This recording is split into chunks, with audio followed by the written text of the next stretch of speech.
it's kind of funny. I can't see the crowd. I think that'd make me nervous. Really? Yeah.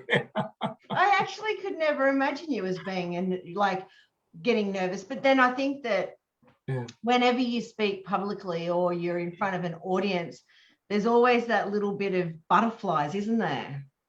Yeah. So I had to do an Are You Okay webinar yesterday and the day before, and I was really nervous. And I do this every day now. Yeah, okay. Wow. So tell me, Mr. Gary, how are you? Great, Vanessa. Really good to be here. Thanks for the invitation. Oh my goodness, thank you for accepting. You're always like a breath of fresh air. I love seeing you and I love chatting to you. You just build me up. Fantastic. How's the weather up there in sunny old Brisbane at the moment? Well, it's looking pretty good. I think we're on the downhill run now. I think we've already peaked at around about 20 degrees today, but it'll begin to cool off a little later. But cold enough for a few of us Queenslanders to put on a long sleeve and a liner. That makes me laugh so much. We've got, I think today is around about 16 degrees. Feels like about 9.8 outside, but it's freezing in Sydney today. Wow, yeah, I remember those days. How long since you've lived in Sydney? Oh, gee, it would be about 10 years now. Yeah. Wow. Doesn't time fly? Oh, too fast, too fast. So how is life going as the National Executive Chef of the ALH Group? Well, it's been fantastic. Honestly, Vanessa, I think the first 8 years that I worked for another company was a little bit of a warm-up for what I call a real job now. Yes, there's plenty of hotels around. Look, to be honest, I haven't seen half of them. And the ones that I have been really great businesses. And just, I think I kind of found my niche 10 years ago when I first began in the pub groups. And it's part of the vernacular, I think, of our country or our nation. And everybody's got their local, everybody's got their corner pub. But I actually get paid to hang around in pubs all day. It's like a dream come true. That is so funny. So let's have a little exploration of how you ended up running. Is it Australia's largest pub group? Yes, it is, but yeah. Not single-handedly by any means.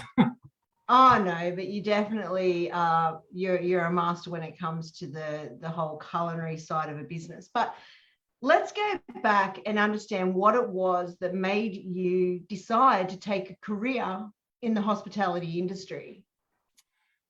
Gee, wow! If I had to wind the wheels back that far, it was something that was around me all the time. I mean, my mother was from a family of 11 great Catholics, and I suppose they all had cousins. I mean, I think I've got about 100 in the immediate family, so to speak. But there was always family gatherings, at least, if not fortnightly, once a month, where we all came together, and all I suppose generally the mothers, the men kind of tended the barbecue and did all other bits and pieces, but generally the women got together and put salads and all the other stuff together in the kitchen, because they all talked and met, and it was quite a vibrant time. And you'd play with your cousins and all that kind of gear. But as I got older, I got more involved in the preparation. I was more intrigued with the food side of things, and of course, like any great family, there's also a certain element of multiculturalism as well. So there was flavors, different tastes, and everything from my grandmother's famous stairway tart right down to my Hearty Pat's sweet and sour chicken or whatever it was. So there was all kinds of culinary treats, and no two gatherings were ever the same. So that was always in the back of my mind, and of course, like every good son going to a great school, I had to go through, get my matriculation, get into uni and all the rest of the gear, only to find out that it just didn't gel. It just didn't fit like the shirt should have.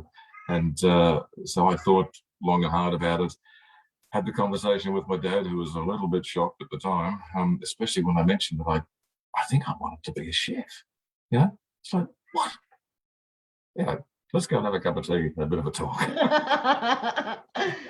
Isn't that amazing? So it amazes me in all the conversations I've had this week, Gary, how many people have expressed that same feeling of where they've had the occasion. It's all been around the occasion, and they've just been inspired by family and food and gatherings, and it's created that spark of interest.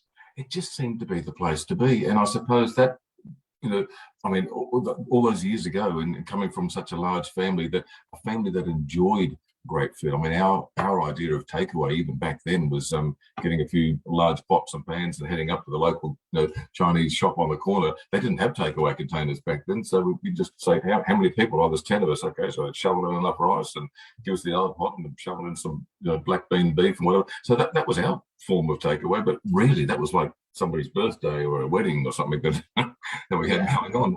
So when it came to actually choosing that vocation for my future career, it just felt like the right thing to do. And to this very day, and this has been 40 years later, I still kick the sheets off and jump out of bed every morning and get to work because, well, I don't even like calling it that.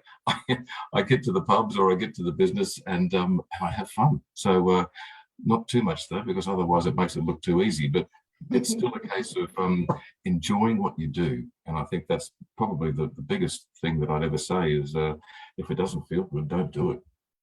I love your philosophy. I really admire your ability to be able to put, it's like poetry, Gary. You create this poetry about the way you express words with our industry, and you jump out of bed and and you're excited to go to work. I mean, if you can still say that after 40 years of doing what you do, yes, then that's a pretty amazing milestone, isn't it?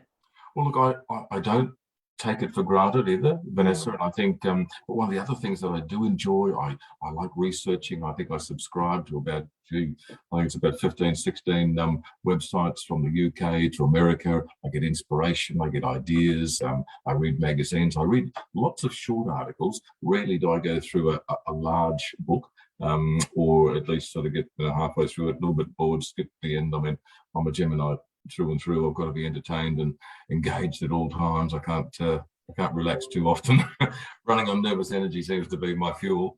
But even still, I get a lot of inspiration, and I suppose I'm more driven from some of those other articles or what other people are doing and seeing what's happening in the industry. So those trends also keep the fires burning for me. And I enjoy it. And that's, I suppose, one of the gifts. And that's one of the things that I'm so grateful for, is that it's not like, oh, gee, I've got to do this today, or, oh, gee, I've got to do that. I mean, I even love filleting fish. So. Well, that's a good thing. I mean, you've got plenty of water up around your way to go fishing as well. If ever I ask any chef what they hate doing, someone will say, well, filleting fish, but I mean, gee, I don't mind. That's probably why they take me fishing.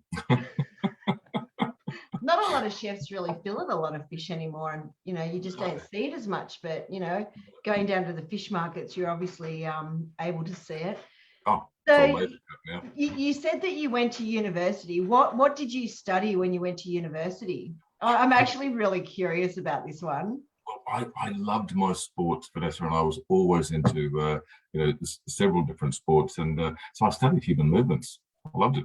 And wow. I was big on biology and all that kind of stuff, which then sort of translated into breaking down chickens and lambs at a later date. But initially, it was all about the sports and remaining super fit, and just, I suppose, that side of it, which it kind of didn't work out like the dreams. It's kind of like watching MasterChef and then getting into the real kitchen. It's like, oh, hang on a minute. wasn't what I thought it was going to be like. So I think for me, it just I still love my sports to this very day. I think that's probably part of my discipline, is that I think to work hard or to be effective and alert in this industry, you've really got to remain fit too. So anything you can do, whether it's gyms, running, whatever, it's so important to keep That's fit. A good message, actually. And I think at the moment, while we've got this lockdown, one of the challenges is that we've all had to adapt to a technological world, and we spend so much time on the computers, and it's no sooner do you sort of get on there at like 9 o'clock in the morning that it's 3-4 o'clock in the afternoon, and you go, now I'm just exhausted. But yeah, it's important to get up, take a break, and go and do some exercise. Exactly. Put in your earbuds, listen to a podcast, and go for a walk. It's but just get out and about, and I think that kind of clears the air. It's like a windscreen wiper across your mind. Moving meditation, I call it, and then you're more refreshed. It's very true, actually. It's amazing how much you're able to generate new ideas and different ways of thinking when you can open your mind up, can't you? Yep, exactly. Yep, and I think it's so hard, and even sometimes I find when people say, write a menu or write a concept, and it's like, well, I say, sometimes I'm just not in the zone. So my analogy being, you can grab a handful of paintbrushes and colours and stick them in front of an artist and say, paint a picture. So and that's when I know enough about myself that if I'm doing that kind of work, get up, go for a run, go for a bike ride, but just break that mold, just break that I suppose leash, and get out and clear the mind, and then you come back more refreshed. And even sometimes late at night, if I'm kind of running out of gas, I'd rather go to bed and wake up at 5 or 6 in the morning and be fresh and more alert. So it seems to be able to flow a little better. God, Gary. You're going all so it's just like this, like perfect mold, and I'm just like, okay, what direction do I go in? But anyway, so whereabouts did you grow up? Whereabouts did you grow up? In Brisbane. Did you? Yeah, but born in Stanthorpe, and bred in Brisbane, I say. So, and of course, I'm a Queenslander through and through, although I've been around Australia. I've spent about 11 years overseas, and ironically, it's kind of done a full circle, and here I am back in Brisbane where it all began. Isn't that incredible? And you've got the ability, when we can travel, that you do a lot of travel, I'd imagine, to different states and visiting different sites. So you're able to... Probably once a month, on average, but lately, whenever I've got a window, I might travel 3 or 4 weeks in a row, and then I won't go anywhere for 2 months. So it just depends on, I suppose, the condition of our restrictions in the other states. So whereabouts did you start your apprenticeship at? Well, I started at the Crest Hotel, what was the Crest Hotel back then in Brisbane, and I'm sure so many people who at my age, or at least around my vintage, would remember it, because we used to call it the home for wayward chefs. And there was only 2 types of chefs in Brisbane back then, because I think there was that hotel and Lennon's were the 2 biggest 5-star hotels. And we used to say there was the chefs that have worked at the Crest and the chefs that were going to work at the Crest. That's funny. Well, there was about 60, qualified chefs, and I think they were all mostly European back then, and all of them were 30 to 40 years of age, and we had 16 apprentices as well, so quite a lot of training too. This was great.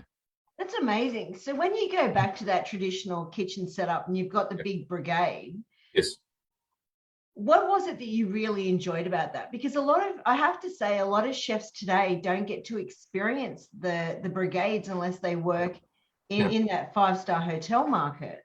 Yeah, I think the thing I got to enjoy most about it was I was making Danish pastries with Danish pastry chefs. I was boning out lambs with 3rd generation butchers. I think having the privilege of being able to work with those true professionals. And I remember my chef at the time there used to, we as apprentices, like any young teenagers, were always in a situation of hurry up and wait. So we wanted to be a couple of months here or a couple of months there, but he'd say things to us like, well, so how many times have you boned a lamb? Oh, look, I've done about a dozen now. I think I'm pretty right. I can move on. Well, when you've done 30, then we'll talk. So we used to have lamb leg boning races and all kinds of things. But I remember another one of his favourite sayings was, every tall building needs a strong foundation. So until you've got that, you'll never be as tall as you want to be. That's true. So that's amazing. So when did you decide to take yourself overseas and to expand your skills and your journey?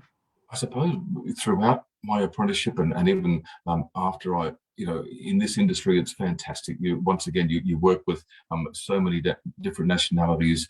You get to, well, cook in so many different languages. And I was really intrigued as to what else was outside the country. I mean, it's like, only listening to classical music and all of a sudden you discover rock and roll. It's a case of, wow, there's so many more instruments and there's so much more music to hear. And I think being able to, once again, talk to a few people. I mean, there was the Philip Johnsons and the David Spicers and the Jim Byers and these guys. These were some of the younger chefs that I had done my apprenticeship with as well.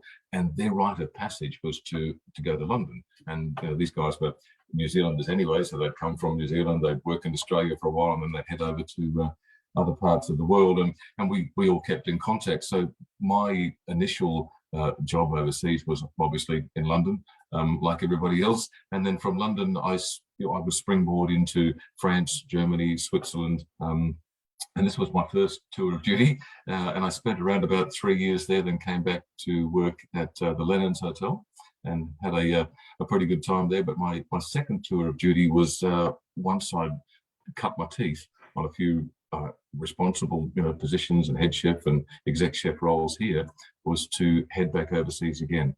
And that's when, of course, we spent around about 8 years on the second time round and worked in some wonderful countries, in Maldives, Sri Lanka. I was in London again for a while. And of course, we had 4 years in Turkey, in Istanbul, which was amazing.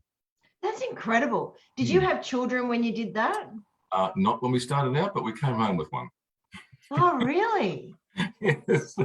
Our son was, well, actually, he was conceived in Istanbul, born in Nambour on the Sunshine Coast, but within 6 weeks of arriving in Australia, he was back on a plane and back over to Istanbul. So he was bilingual at 4 years of age, which was great. He'd be horrified that you've just said that. You know that, don't you? Yeah. He would be absolutely horrified. So when you loved all of, like, cooking in all of those countries, and I'm imagining that you would have just really had an immense knowledge, like your knowledge of the authentic cuisines would have been incredible. And you and I have spoken about this a number of times, the influence that those cuisines have had on your career. Yes, very much so. And, right from the very beginning, as I mentioned, with my apprenticeship, there was definitely strength and validity and authenticity. And I think now, as Australians, especially because we are such a multicultural country, you can't be doing a lamb kofta in the hope that a Turkish person won't eat it and know that it's not really what it should have been. So I think we've got to be mindful of that. And I think we also have the opportunity to be able to hone those skills and get the right skills from the people that have actually made those dishes from scratch. And I think you need to know that. I mean, we've got so many other pre-prepared products. We've got so many other, let's say, modern scratch techniques and preparations available to us. But it also helps if you've got something, even if it's from your own family side or other opportunities, or let's say experiences you've had with other nationalities. I think it's really good to know. And one of the things I remember about the Maldives was I thought I probably knew about 3 or 4 different curries when I went to the Maldives. But when I worked in my teams there, I worked with Thais and Sri Lankans. I worked with Indians and Nepalese. I mean, wow, now I know 20 different curries. We had curry for breakfast. I mean, it was just an amazing experience. So I think having that to be able to broaden your knowledge, and then, of course, spending time overseas where my exchange or I suppose contribution to, even when I was over in Turkey, was the Western side. And of course, coming to London, I had a lot of European techniques and skills as well, which were sought after in Turkey at the time. But I think it was probably more to my benefit because I learned a lot more about Turkish cuisine, and even things that I thought came from other countries actually came from Turkey. I mean, including tulips, but don't tell the Dutch. it's so bizarre when you start looking at the history of different ingredients Yes. and you start to really look at where they cultivated from, and you're like, wow, I thought that actually came from China, or I thought that came from here. It's like, actually, it doesn't. It comes from a different country altogether that you would never even thought of. Yep, exactly. I suppose there was maybe a few civil wars and the odd takeover every now and again in some of those countries in the wild old days. And yeah, they, like the rest of us, came back with a few culinary tricks. That's incredible. Did you ever cook in the Maldives? Did you ever cook in the, what was the most prestigious place that you cooked in when you were over in the Maldives? Oh, would have been the Four Seasons at Kudahura. That was an amazing place. And I remember, and this is going back to, I suppose, about 15, 17 years now. And I think it was about $1,000 a night back then. So it was just an amazing place. And, you know, one of the things I remember about the Maldivians is that I learned, obviously you learn a few sayings and a few words and bits and pieces, because I had about, I think, 75, 80 staff there on my team. And there would have only been about a dozen that spoke English and the rest were kind of broken English. But it was, they didn't have a word for stress. Oh, that's a good thing. And it was a good thing, because so what do they say? Oh, boss, I'm just feeling really, chef, I'm just feeling really, what would be the word? Well, they might say that they're a bit sick or a bit off colour or crook or whatever, but in their own word. But no, there was no word for stress. So that's amazing. That's good though. It means that they have such a wonderful, well-balanced life. Yeah, and look, they taught me, I think, how to relax. So that's where it came from. Well, how to I suppose remain calm. I'd seen a few other management, a couple of other leaders go through the Maldives, and they failed because they just, you know, they got a little bit excited or a little bit gesticulated about certain things, or how they all wanted it, and waved their arms around and used a few, let's just say, different accents. And the Maldivians couldn't respond to it. And I remember having a talk to one of my Indian sous chef at the time, and he'd been there for actually several years. And he said, look, you'll never get a Maldivian to do what a Maldivian doesn't want to do. I said, oh, no, this is in the first week. So, oh, no, I'll be right. We'll all get along fine. But I suppose after watching a few other people crash and burn, it soon made pretty good sense. So the best way, and this is one of the other, I suppose, traits or leadership skills that I learned there, was trust. They had to trust me. If they didn't trust me, they didn't want to do anything with me. They didn't want to work with me, and I'd be talking to them and they just turn their back and walk away. Quite simple. So how did you, because this would have been a real molding for your leadership skills at that stage, I would imagine. Absolutely. Yep. How did you build up that trust? What did you do? Look, it was sitting down, it was talking one-on-one, but it was genuine. And I think, you know, I couldn't, you know, bluff them. I couldn't, you know, in my own heart, in my own head, I couldn't do anything that I wouldn't do myself. I couldn't ask them to do that either. So it was very much, you know, being a part of that team. But once they trusted me, and once I said what I meant and meant what I said, and they knew that that was going to be, that's Gary Johnson, that's how he is, then everybody warmed towards me.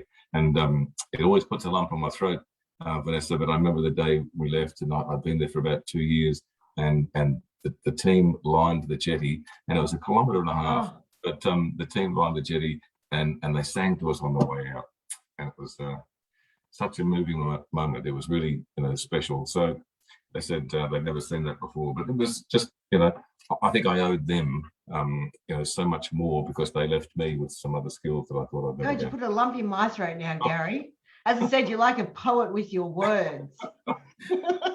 So, moving on, how many different languages do you actually speak? Well, my Turkish is a little rusty. My French is still fluent, and I've got basic German as well. And my Maldivian, it's not the sort of thing like you run across every now and again. But I remember Boromija, which was that was boss. I used to tell him not to call me that, but it was just it was one. one of the big things. That's why when I said before, boss, we lived in Papua New Guinea, so it wasn't me being derogatory. That is what they actually do. Yes. That's what the community does call us. It is Yeah. what the way that they Yeah. get our attention. So it wasn't me being rude towards them. Yeah, but no, my French is still pretty good. I have enough French friends, and I suppose run across enough French people to keep it going. And like any language, if you don't use it, you lose it. So I think, and even now when we talk to Turkish friends, I'm a little rusty in the beginning, but after 5 or 10 minutes, the words begin to come back and you hear them again. And we've got a great Turkish restaurant that we go to where, the irony of that too was that the father of the chef or chef and his wife that own the restaurant, he works there every now and again. And he actually worked at the same hotel that I did in Istanbul, in Turkey, back in the time. So it was only for the last 4 months that I was there, but he's so happy to see us, and it's just fantastic to have that connection. And that's amazing. We always have a bit of a natter in Turkish, but that's only, we probably go there maybe once a month or 6 weeks for our Turkish fix.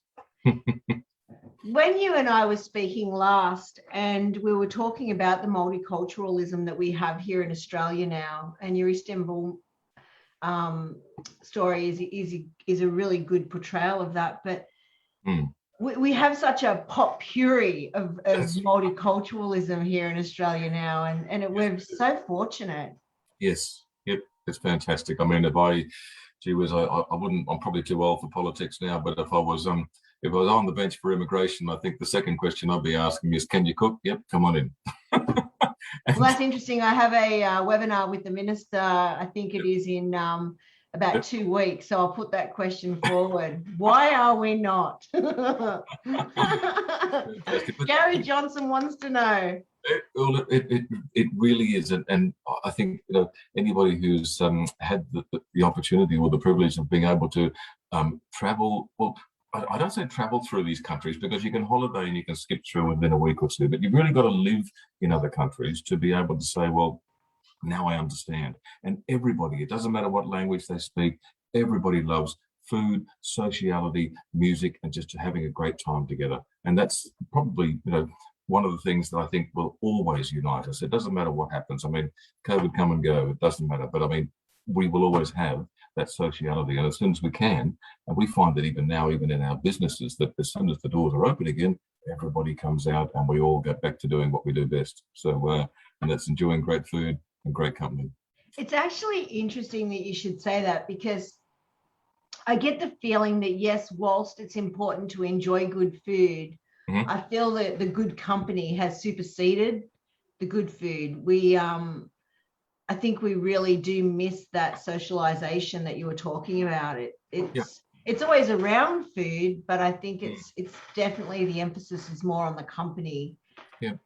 And all of us sort of being able to have that ability to come together. I think we really miss that, and we need that right now. Absolutely. And just being able to connect and talk to each other, and and it's that honesty and that openness, and being able to talk about how you feel, or even just give the other person, I suppose, the time of day just to listen and sit back. It's just one of the things that I think we need to retain. We need to definitely hang on to that, because it's the connections that we can't afford to lose.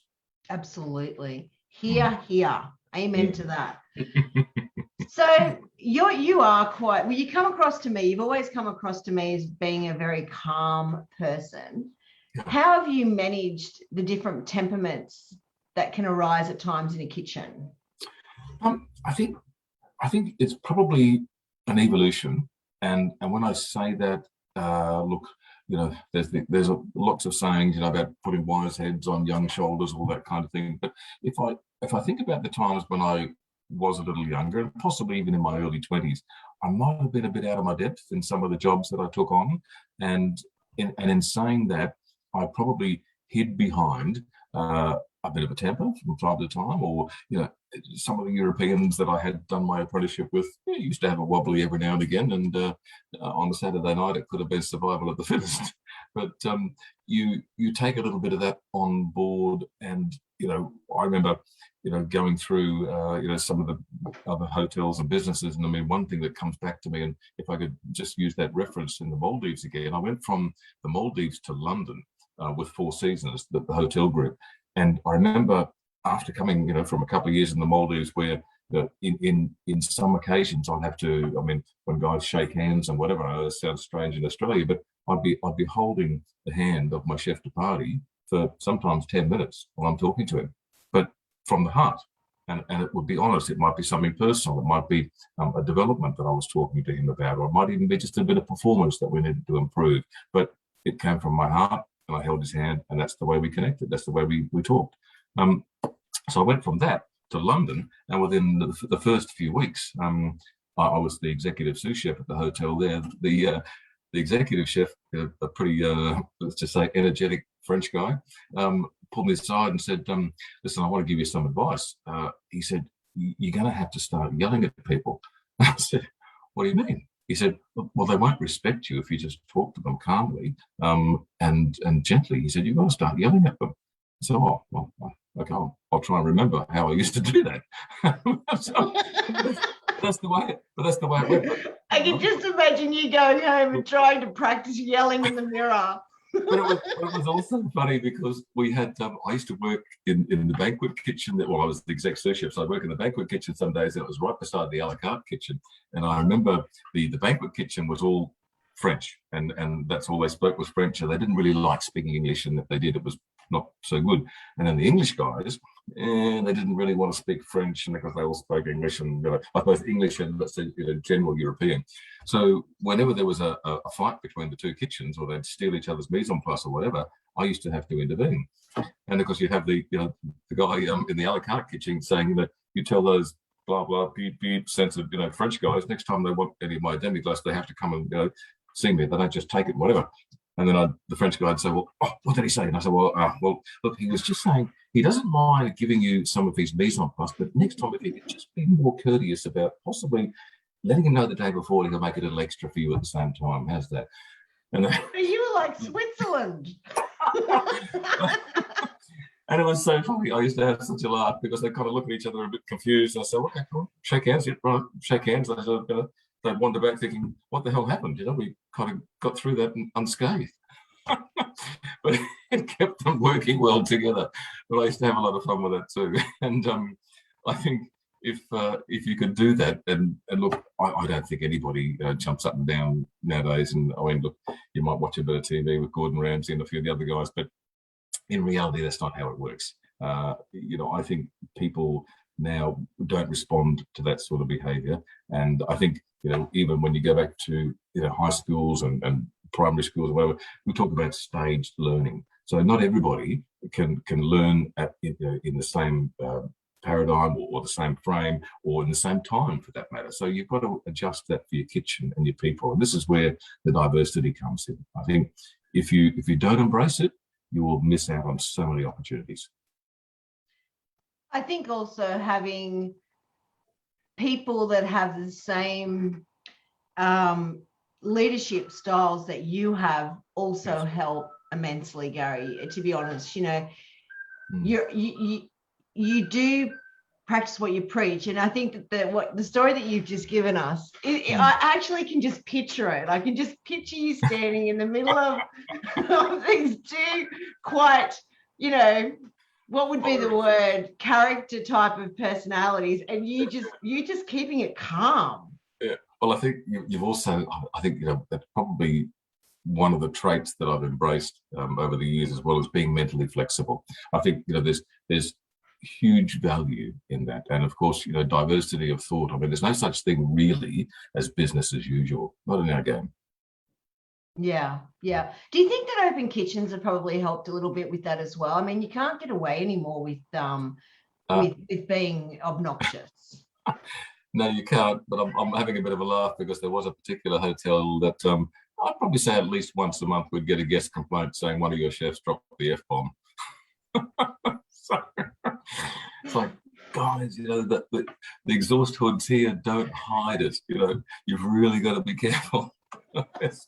It amplifies whatever you're saying because you're yelling over the top of each other. Oh, that is funny. So when you came back to Australia, is Yes. that when you came to the Hilton? Yes, I did. Yes, when I first came back, I worked at the Hilton in Cairns, had a great time there, and it was actually Rick Stevens' old hotel. Not that I filled his shoes by any means, but it was just good to be able to walk the same hallways and kitchen paths. And I had, I think, 3.5 wonderful years in Cairns, riding my bike along the Esplanade in the mornings, and just a wonderful place to live. And then the senior vice president, Ashley Spencer, they had a general managers conference there, and I think there was about 120 or 130 Southeast Asian hotel managers from Hilton all around the area, and Fiji and New Zealand, the whole South Pacific as well. And he met he asked my general manager if he could have a talk to me after the conference had finished. They'd been there for 5 days, and we were all pretty excited about it. And he said to me, "Look, I asked your general manager to have a chat because," he said, "we've had the conference here, and he said the feedback has been absolutely fantastic. He said we've had a wonderful time. The food's been amazing. We'd like you to come and run Sydney." And I said, "Oh, okay." So the semi-retirement's over. When I basically, cut a long story short, moved to Sydney and had another wonderful 4 years down at the Hilton there, and met Paul Hutton and a lot of other people that were just inspirational on my journey for not only leadership but through kitchens and food and other hotels for that matter. So it was really amazing. So you were only at the Hilton in Sydney for 4 years? Yes, about 4.5 or something like that. Yeah. So seems so much longer. Yeah, it felt like a bit longer. I suppose. Well, I did when I was in Cairns. I did come down to Sydney every now and again, but it was mainly for training and other bits and pieces, or we'd have another conference of some description. Where Hilton were great like that. They'd always fly in the executive chefs from around the country to help each other, which was really good. That's really good. And that was when it was the Hilton that it is today? Yes, well, yes, it was. It opened, I think, about 2 years or 18 months or 2 years before I got there. And okay. And generally with Hilton, it's a good thing. Obviously, openings can be quite tumultuous, and there's a lot of activity, and sometimes people can burn out a little bit too. So Anders was the executive chef when I took over there in Sydney, and we still keep great contact today. He's an amazing guy, although he's still in the Middle East in Abu Dhabi, but having a great life. That's really good. And so when you came to Sydney, and you took over the Hilton Hotel, did you have a very large brigade of chefs?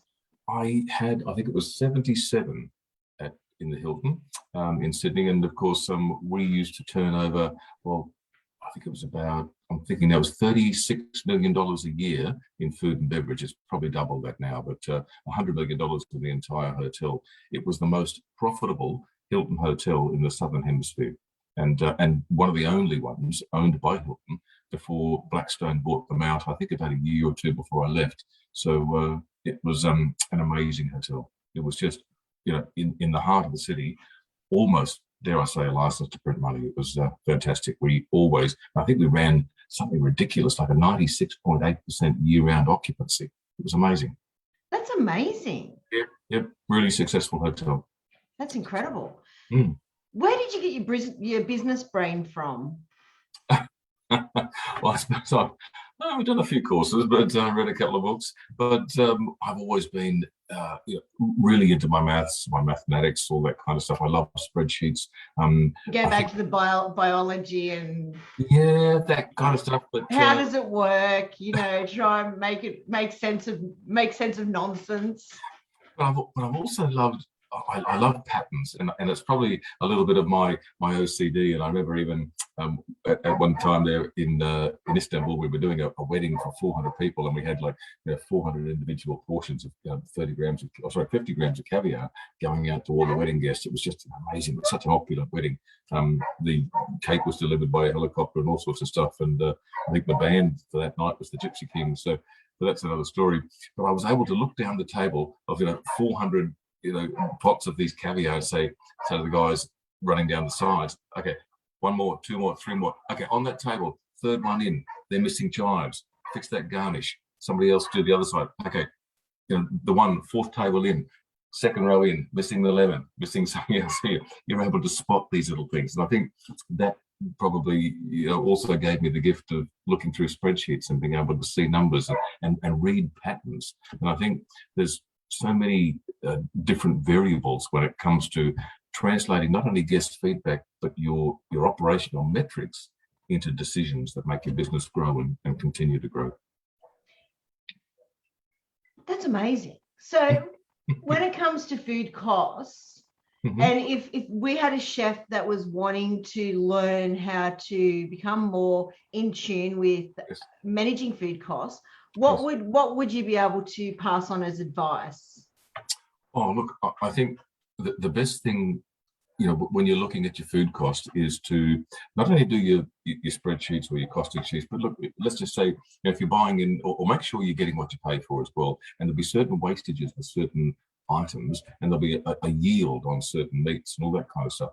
So just because you bought let's just say a 2 kilo brisket or 1.5 kilos or whatever, and then when it's cooked, it might, your 2 kilo brisket then turns into a 1.3 kilo brisket, which is actually what you're putting on the plate. So 180 grams or 200 grams of that meat needs to be multiplied back up to what it would have been if it was, let's say, 1.3 kilos and I'm taking 130 grams. Well, that's 10%. So it's actually 200 grams when it started. So I'm going to put in the 200 gram price instead of the 130 gram price. The other mistake a lot of guys make when they do their food costing is they forget to take the GST off. Take the GST off the selling price before you recode that back into your actual food costing price. And the third thing I'd probably say to really help with your food costing is to make sure that you validate your dishes. So is that really 200 grams of chicken? Is it really 30 grams of lettuce? Is it 20 grams of cheese? Is it 5 grams of garlic? All that kind of stuff. And equate that back to what you actually purchased it in. Did it come in a kilo tub, or did you have to peel and chop the clove? So that's probably the best advice. That labor. And that's amazing. That's wonderful advice. And I think that sometimes it's good just to give these pointers, and then people can find the answers. The internet's amazing. The other thing I'd say is buy a set of grammage scales, and when you've prepared a dish, actually break it down on the grammage scales and validate your costing sheets, because that's where I think the disconnect comes in. And some of the chefs will say, well, my costing sheet said 65, and all the others, and I've added it all up and crunched the numbers. I should have got a 65% GP or 35% food cost, but I've got a 42% food cost. How did that happen? It's bloody ways. But I wish there was a silver bullet, Vanessa, but there isn't. There's probably there'll be anything from 6 or 8 different things that you need to change to improve that. Yeah, no, and I think that it's such an under-resourced area, and yet it's the most important area of any business. Is understanding the intricacies of food costs, yield costs, and labor costs. Exactly. Yeah. I just don't feel that there's enough resources around for chefs to be able to really understand that. That was just a little side note. Yeah, so one of your mantras I was reading, or your vision to life, is people plus product plus passion equals profit. Exactly. So, and I think, look, it is one of my mantras, because people are just so important. And I think this is why people need to be, upskilled. They need to be trained. You need to be in touch with your people in your team, because there's so many sayings, that surround leaders and how they get businesses to grow. But and one of the most important being, you're only as good as the people that you have around you, and it is so important. So that's your investment. That is your greatest asset. And I think, when I look at certain businesses and they say, oh, can you come and help us? Can you fix this, or can you fix that, or can you turn us into a profit? And the first thing they want to show me is all the figures and all the spreadsheets and the numbers and the money and everything else. It's like, hang on, let me see the people, let me talk to the people, let me see how that works, and then I'll look at the product. If you get the people right, you get the product right, and then you inject a little passion, you can't help but make a profit. You know, and look, I don't want to make it sound too easy, otherwise I'll be out of a job. But it's not, it's not so much rocket science as apart from, I think, the fundamental basics of our business will always be, and you'll look down the road and say, okay, well, you know, why is that restaurant on the corner, you know, full and I've only got, you know, 10%? Well, you know, we all enjoy great food, and it's not only the I suppose the greatness, it's the consistency of food. And I think once you've got consistency and quality, and then you are synonymous with the guarantee of that each and every time we come to your business, you can't fail. Simply, you know, I couldn't put it any clearer. I know that sounds for some a little far to reach, but it's most important. And then that way, if we've had a great meal, we've had a great experience, and it's all those ancillaries that go with it as well. It's being recognized, it's cleanliness, it's security, it's safety, hygiene. I mean, the list goes on. But I think getting those first 3 P's right will definitely give you the right direction for the last one. Love that. In terms of, if you know, as business operators, do you think that they spend enough time looking at their business? So if you had a business, and do you think that they eat in their restaurants enough, or they eat in their establishments enough to see where there are possible hiccups? Well, that's a good question, Vanessa. I always believe that you need to know that you need to work in your business. I think if you're lucky enough to have a business where you don't have to do that, that's all well and good. But by working in your business, then you understand it, you connect with it better. But there's also the trap where if you work too much in your business, then you're not working on your business. And I think you need to find the happy medium with those 2 jobs or 2 responsibilities, because you wouldn't want to be, let's say, you know, head down, tail up, working the deep fryers in your business on a Saturday night when you've got so many customers out front, when you've got you know, that, I suppose, front of house that you need to be a part of. And one of my favourite positions, if I do have to be working in my business, is on the pass. I love being on the pass because it's another one of my P words. It's pivotal. So I get to see my customers. I get to see my front of house teams. I get to see all the food. I get to see the chefs and how they're working together, and their workflow and their systems, and how that all comes out. And you can't, you know, you will be at the heartbeat of your business if you can just spend time in that one place for a couple of hours on a busy night. It's always definitely rewarding. Do you think that you can teach somebody emotional intelligence? Oh boy, that's I suppose that's one of those things too. It's yes, you can demonstrate it. I think it's probably one of those mentoring skills. And look, emotional intelligence, probably the greatest teacher would be experience.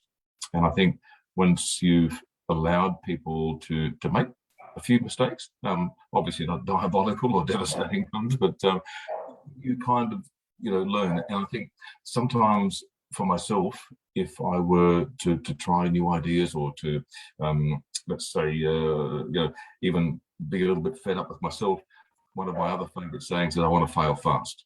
If I'm going to fail, I'm not going to prolong it. I'm not going to make it a painful journey. I want to get it out of the way as quick as I possibly can, get the learnings from it, and get back into the game. And I remember, you know, there's a poem I read just recently called "The Man in the Arena" by Theodore Roosevelt. You can Google that one, but I think that probably sums it up. It's about, you know, being in the fight. It's about all the critics on the outside that can tell you what you should have done or could have done or whatever. But it's the person. What's it called? "The Man in the Arena" by Theodore Roosevelt. It's just a really it's an inspiring poem, or sorry, quote from Theodore Roosevelt. And when you read it, you kind of get that, because if you're struggling with your emotional intelligence and you're not taking criticism, let's say, in the right light, and you know, we all need a little bit of that from time to time. God knows I get it from the family every now and again. Keeps me well and truly grounded. But apart from that, I think you've got to look at it objectively and unemotionally, and that does take a little time to learn that skill to say, well, okay, well, this isn't a personal attack. This is somebody trying to shine the light on an area that I need to develop, or something that I need to do, or learn from somebody else on how to get through this a little better. Because the last thing you need is to have a bit of a wobbly or a backflip, and when you finished, everybody else has stopped working and staring at you. So it's like, well, I just feel the conversations that I've been having over the last couple of weeks, one of the comments that always comes back when I say to them, so why did you decide to become a chef and to come into this industry? And it's, most people will say, because I didn't feel like, I wasn't very good at school, I didn't really know what to do, and I kind of enjoyed mum's cooking, liked family occasions, so I decided that I would become a chef. And I've kind of been thinking about it lately, and my response now has sort of started to become, I think that chefs are incredibly smart. Because it's not always about being good at school or understanding the curriculum and the theory side of things. I mean, chefs are incredibly street smart. Would you? Yeah. Look, I think you've probably hit the nail on the head. We're creative people, so look, maybe prone to mood swings every now and again, but I think we're driven people, and we're very accomplished people. I think, I used to have another funny saying, actually in Sydney sometimes, and it was a bit of fun too, because I used to say, when they come in with last minute banquets or last minute changes and all this kind of stuff, we had to roll with the punches. I mean, these were our customers, and the team were doing their best to get all the information for us. But on the back wall, I used to say, the impossible we can do straight away, but miracles will take a little longer. But it used to make everybody smile, because it wasn't a no. It was just a case of, well, that's a pretty hard one. But then again, if you can conquer the seemingly impossible tasks as a leader, I think this only tends to obviously build and grow your credibility and increase your trust, because what you said you would deliver, you've come about and done exactly that. Yeah, absolutely. And where do you see yourself? You say that you're really happy doing what you're doing now, and I'm mindful of time, because we've been kind of chatting, and I forget to look at the time because I just enjoy chatting to you. Right. But what was the reason that you went from that fine dining sort of huge operational space of hotels into pubs? I think it was, look, I'd done a little bit of multi-site. I suppose I had, grown my experience around the world in so many different countries, nationalities, cuisines. I'd had experience from staff canteens to fine dining to large-scale banqueting, all that kind of stuff. I've had some wonderful positions all around the world and throughout the country. And for me, to make the choice to go to pubs, it was kind of, I suppose, really re-engaging my brain over my brawn. So I got to the stage where, look, I still get cut and burnt, and I still love a good service on the stoves, but I think there's so much more I can offer to the younger people, or at least the up and coming leaders. And if I can develop a pathway now from my leadership for those around me and the leaders that I've got to work with now, I think that's my job. If I can grow more leaders, I'm in the right spot, and I'm doing what I love best. And this multi-site, or let's say 300 odd hotels, I haven't seen them all, as I mentioned, Vanessa, but the ones I haven't seen and the people that I have worked with, I really hope I've left a legacy, or at least inspired them to be able to become the people that they've always had the potential to be. I have absolutely no doubt in my mind that you would have done exactly that. But when we look at the pub food of today, it's really polished. I mean, yes. Pub food is not the way that we grew up with pub food being. I mean, some of the pubs that you have, I mean, I've visited you in them. They're just beautiful. Fantastic, isn't it? And it's what we call casual dining. I'm not so sure that's probably the right way to sum it up, but it's actually more polished dining now. yeah, and everybody, as I say, this is part of our vernacular. This is part of our fabric in Australia. We all have our pubs. We are, we know where, these guys do great steaks. These guys do great schnitzels. There's some fantastic braised dishes at, this other pub. So you'll have your, I suppose your go-tos or your favourite ones around you within walking distance on most occasions. So it was more or less, a lot of the fine dining chefs didn't get that same frequency. So your local pubs, you might have one that you go to for great morning coffees or a breakfast or something like that. Then you'll have another one that you can go to have a business meeting or a lunch. And then there's the one, or why you would have all three zones under the one roof. Well, you bring the family on a Friday or a Saturday night and have a great dinner. And obviously a private room if you want to celebrate anything else like a wedding or a particular birthday. So these are the things that I think we have under the one roof, but there's also the security in so many different revenue streams. If I can talk with my commercial hat on now with a business, and I suppose unfortunately we've seen a little bit of this come through with COVID, where if you're just in the one stream of just a restaurant or whatever, it can be very difficult. And whereas we've got bars, we've got restaurants, we've got gaming, we've got all that kind of stuff. We've got events, we've got trivia on Tuesday night, all that kind of gear. So it's really a social hub as much as it is an entertainment venue all under one roof. So it was, I think for me, a bit of a natural progression to be able to take all those skills that I've gathered from everywhere else and put them back into the hotels, put them back into the pubs. And if we want to do an Italian restaurant at one of our pubs, it's in our gift. We can do that. And we've got, the connections or the people or the processes and the procedures to be able to set that up and make it successful with the right team of people. So it's just so much more fun. And being able to refurbish and redesign and build hotels from ground up. I mean, no 2 days are the same. It's great. And there's so much history in our pubs as well. Yep, there is. Oh, look, some of them. So much history. So tell me, has South Australia advanced in the pub scene from just schnitzels? Like, are they starting to explore other culinary specialties, or are they still loving their schnitzel? It is the schnitzel capital of Australia, isn't it? you've got to love it. And I look, not any of our pubs by any means, but I have seen some down there that are just given up everything else, and all they do is, 5 different schnitzels, and it could be, venison and pork and chicken and everything that you can put into breadcrumbs with, just as many toppers, and that's all you can get. Oh, and chips and salad, if you're not a dodgy.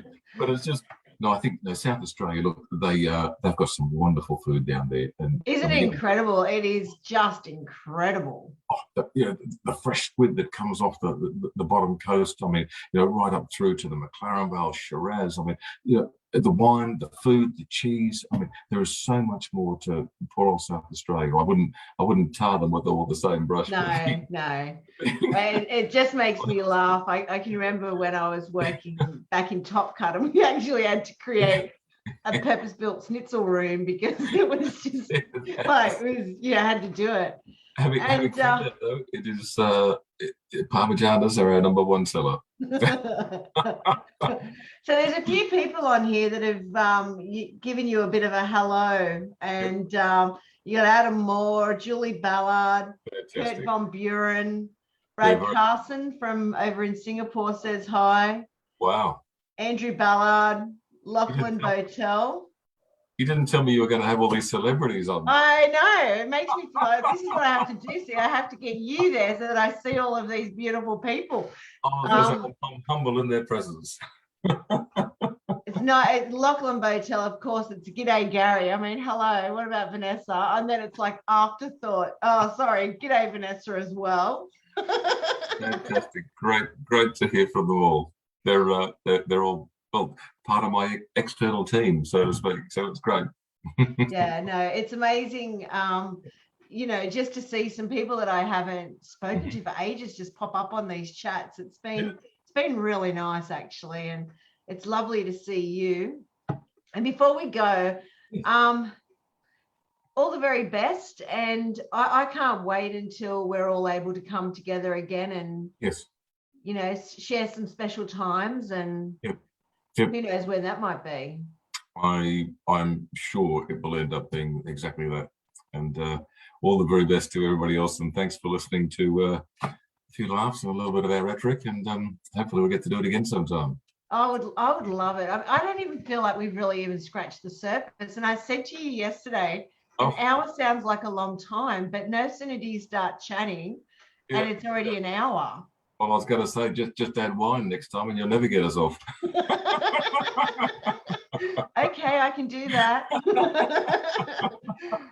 But lots of love to you and the family, and it's really lovely to see you. And thank you again for taking the time to say hi and share some of your wisdom with us and your analogies. I always love, I just love how you just put everything in perspective. Oh, love a good story too. Thank you very much, Vanessa. It's been wonderful. All right, mwah. Bye. Stay well. Fantastic. You as well. Bye, everybody. Thank you. Bye.